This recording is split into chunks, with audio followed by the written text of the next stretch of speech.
Greetings, Mikael here. You may rightly ask, why am I wearing this helmet and looking silly? Well, I want to share a story with you today because this helmet quite possibly saved my life. It is cracked, and no, I'm not going to use it again, other than for this video. And why do I want to share a story of landing on my head and helmet saving me quite possibly? Because there's a couple of principles in there that I believe is worthwhile to share with other people. Some of them are kind of learnings I have had since this happened. And about 10 days ago, my wife and I was on what in New Zealand we call a timber trail, a quite famous bike ride. And it was on our first day out of 2 days. And we are working really hard. The first part is reasonably uphill and putting a lot of effort into that, getting there to the top so we can really enjoy the downhill. And it's quite a long downhill. And first learning,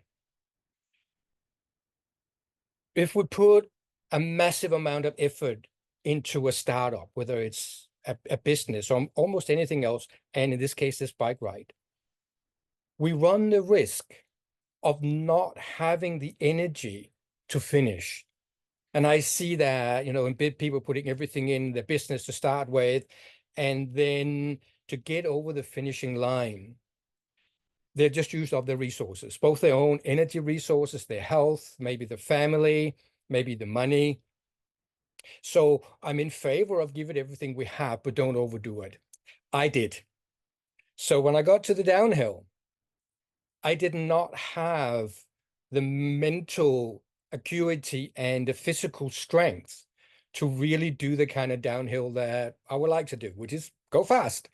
So I went too fast to what my skill level was and what my physical capacity at that moment was, because my body was really, really tired. So I lost control. And the front wheel started doing a couple of sort of things. And that point when the mind goes really, really fast and it knows what's going to happen. And it says, you're going to crash. You're not going to avoid that. So you brace yourself for that. And down I went.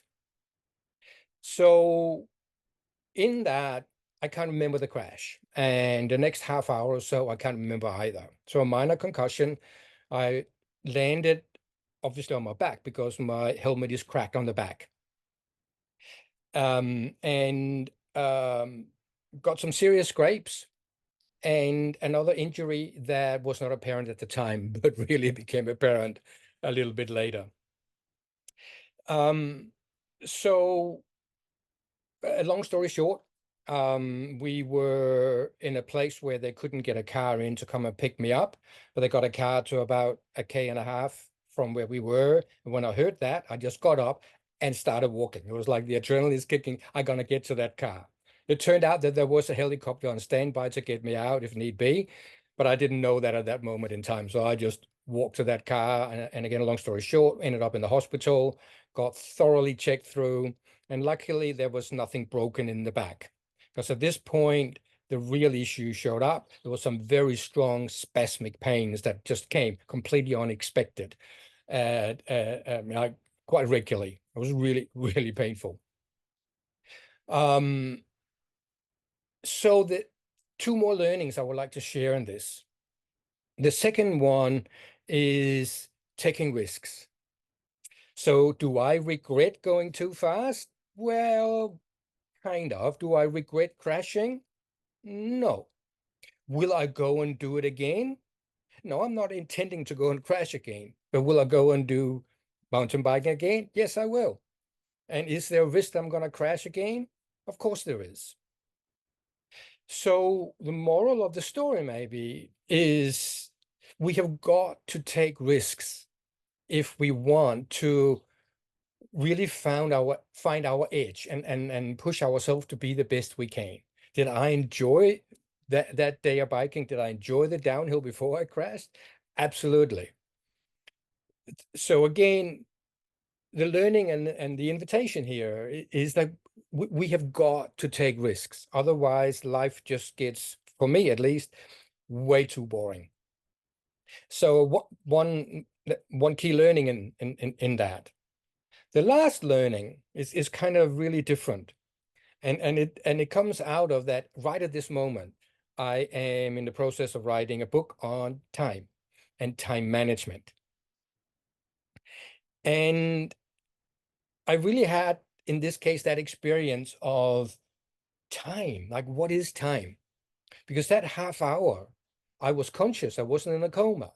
I was communicating with my wife. And apparently, according to her, I was listening to her, which she sounded quite surprised about. But I'm not aware of any of that. My memory came back and I could remember before, and I could then remember the rest of the day. So luckily, there's no major damage there, as far as I know at this moment in time. But what happened to that half hour? What happens to time? Like some time just goes really fast, or we're engaged in something, we're totally absorbed, and half an hour can just disappear. Oh, what happened to that half hour? So we are not aware of time in those situations. And then there are other times where that half hour is going so painfully slow, or we're doing something we don't like doing, or we are bored out of our mind. And that half hour is just stretching like it was 2 hours.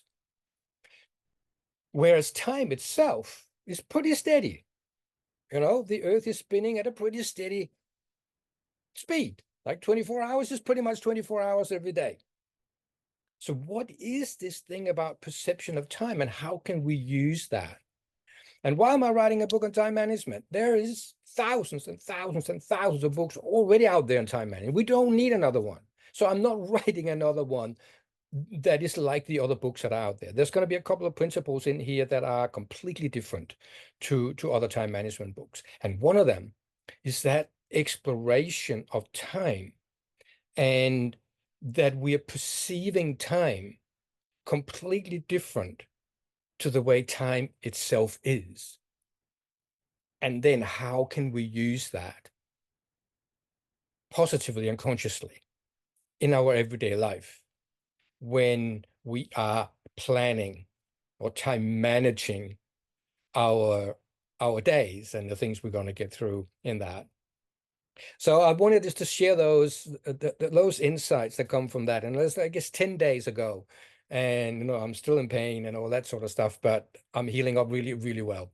And I wanted to share that, and I know there's going to be more learnings, and that's maybe a fourth thing that we can take out of this, is that if we're willing to look for the gifts in the not so pleasant things happening in our lives, there are multiple gifts in all those situations. And I'm sure there'll be a few more that I'm going to pick up on over the next few weeks, and maybe I will share some of those with you. So thank you for listening. And the moral of the story: go out and take some risks. Don't be stupid, but take some risks and push yourself, find your boundaries. And then when things don't work out, try and put a smile on your face and go, oops, let's try that a different way next time. So next time, I'm going to take that uphill a little bit, because we want to go back and finish that bike trail. I'm going to take that uphill a little bit slower and enjoy it a little bit more, and make sure that I am in a really good space when I do that nearly 10K downhill that I missed out on this time, apart from the first 10, 15 minutes. So thank you for now, and catch you next time.